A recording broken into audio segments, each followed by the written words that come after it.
It's your boy here, Cheap Ass Statue Collector, and today we're doing an unboxing and a review all in one video. This is the Doomsday Maquette statue. I'm extremely excited about this thing. It's got handles on the side. It's a really big, tall box. This is hot off the UPS truck. The first thing the guy said to me was, "Don't worry, it's not heavy." But it's kind of heavy. It's not too bad. But let's get right into it, alright?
So let's get right into this thing real quick.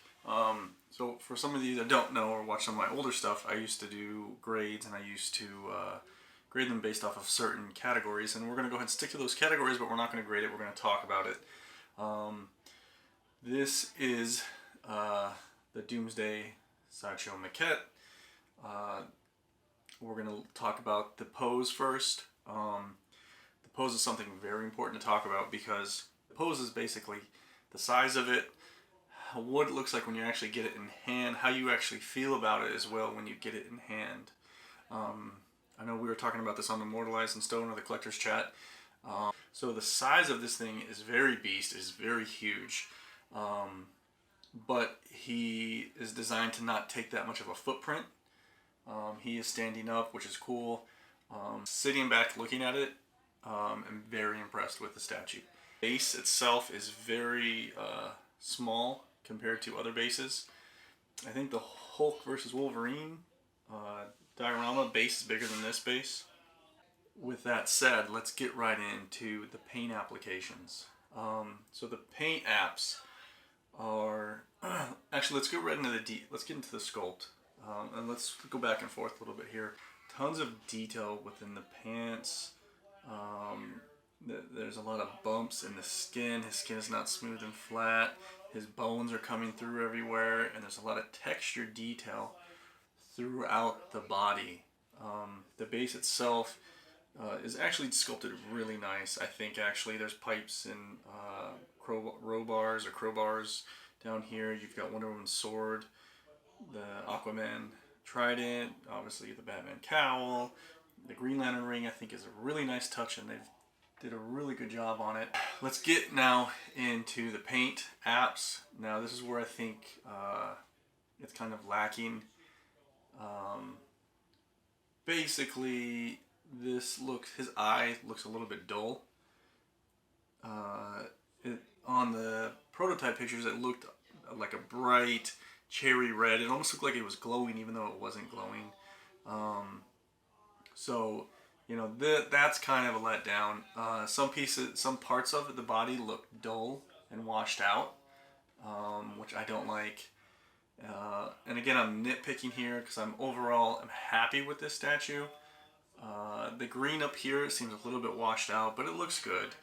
The green, it kind of matches the green on his pants. And, you know, this green right here, this metal part, it's a little bit darker, a little bit richer than the undercloth, or I don't know what you'd want to call it.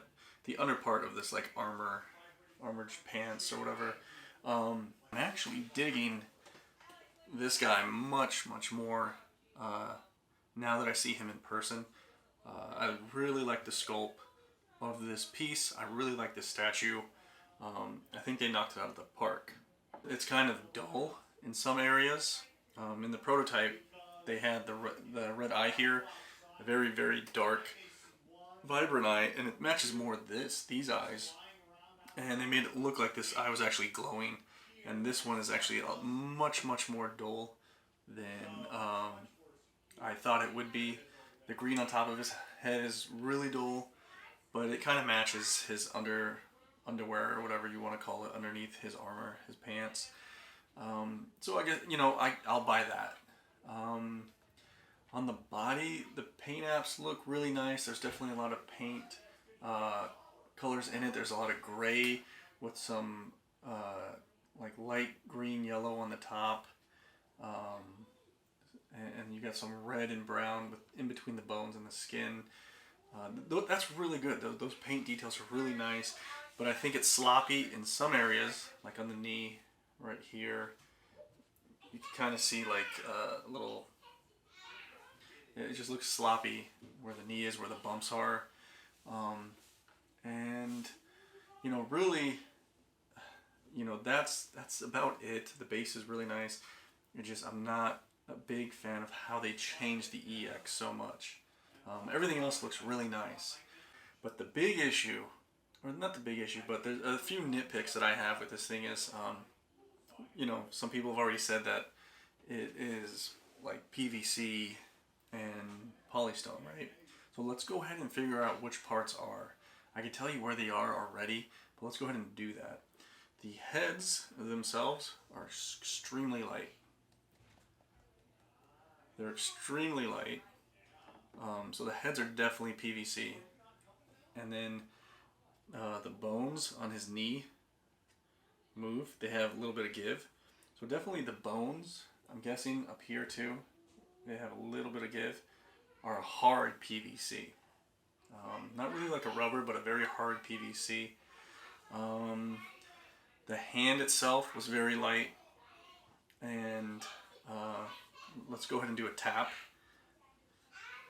So this is really hard, and then so it's really hard, just like the bases. Now let's go up here. Now, like here, you hear that? Now this is what might freak all you guys out. So it's definitely hollow. It's like a hollow rubber. It's almost like a hollow rubber feel to it, and it's all on his back. And yeah, his arm is definitely not polystone. It's definitely like a hard PVC. In some areas, at least it feels that way. Or maybe that's just, it's hollow. Some areas it feels really tough. Some areas it doesn't feel that tough at all.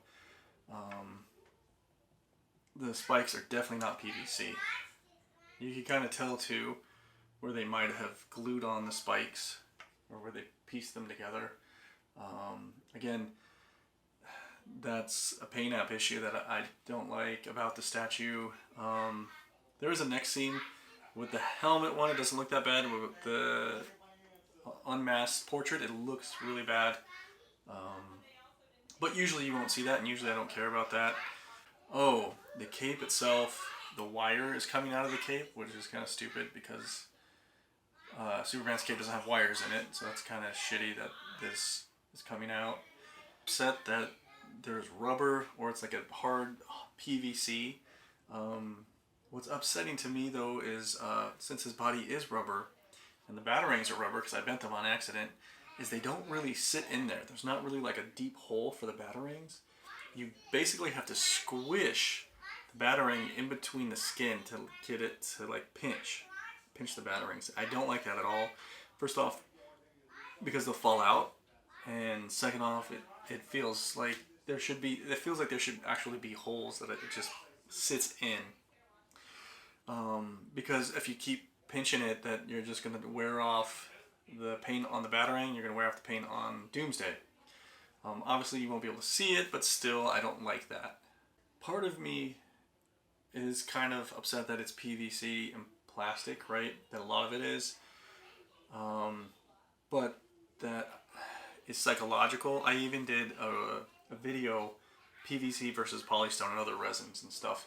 And it's just psychologically the way we think about plastic. We recycle plastic. It's all around us. It's PVC in our house. It's everywhere, right? So we think of it as something that's cheap. And when you spend a lot of money for $500,000 or more with a statue, most people that are new to collecting statues perpetuate the same thing that other people are saying in the hobby, that like, oh, plastic is bad for your statue. But in reality, it's actually costs more to do something like this in plastic. At least doing the process of making a piece like this with plastic and solidifying the resin in plastic. The process costs much more than it does to do with polystone. So technically, it's not actually cheaper to do something like this. It's not that like they're being cheap. Really, you don't have to worry about any of this stuff breaking. Polystone is super, super brittle. You don't have to worry about this thing really breaking at all. So, I mean, that's awesome. It probably lightened the statue. The statue is very heavy, and it's much heavier than... I don't know if it's heavier than the Hulk. The Hulk is really heavy. It's definitely heavier than Doomsday. It's heavier than Superman. It's heavier than Lobo. Lex Luthor is a rock. Lex Luthor's like fucking 35 pounds. Let's see. Let's give this a test real quick. Hold on. So he does have some weight to him. And the base isn't that heavy. Like, there's not too much to the base. So he does have weight to him. The Hulk is definitely much heavier. Again, it's the psychological, effect that I have. It's like, well, it sounds like a rubber squishy toy that you give to your dog. You know what I mean? And that could be why the paint doesn't pop the way it does on polystone, because that matters.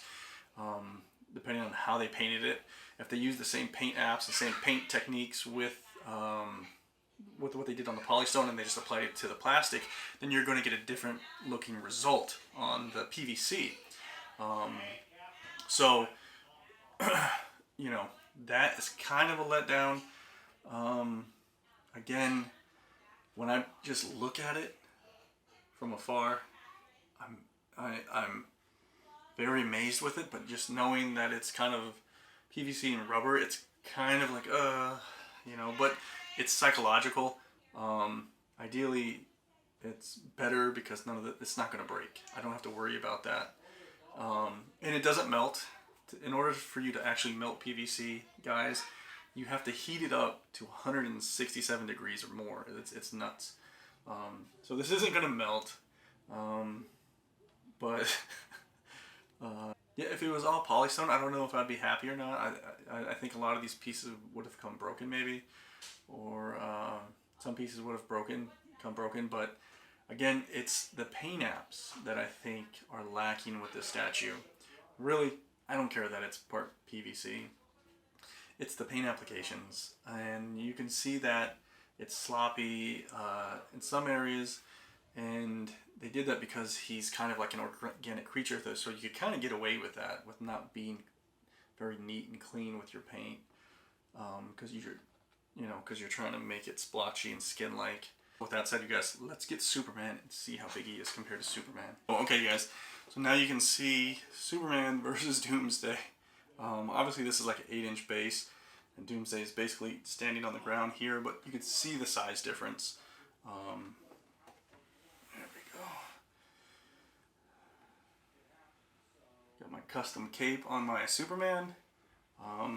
So really, if I were going to display them, I would probably put him on a base if I were going to have them next to each other, but they're not. He's going to be with the other villains, the other villains line.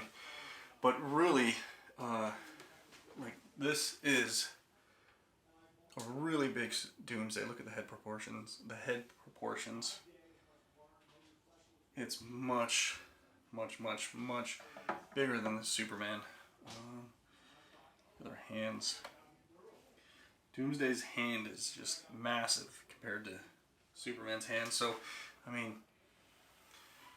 if you've got the original, this is what they will look like if you were to put them next to each other.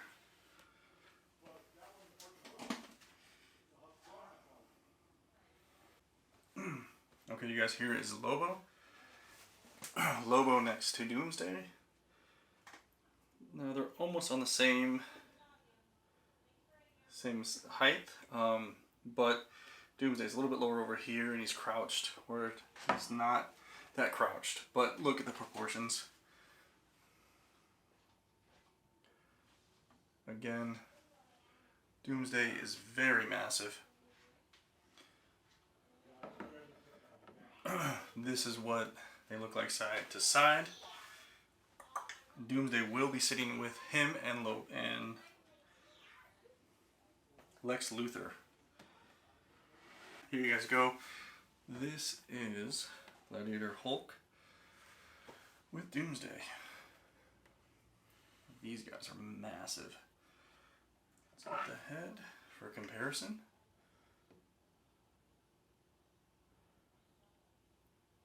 Very, very,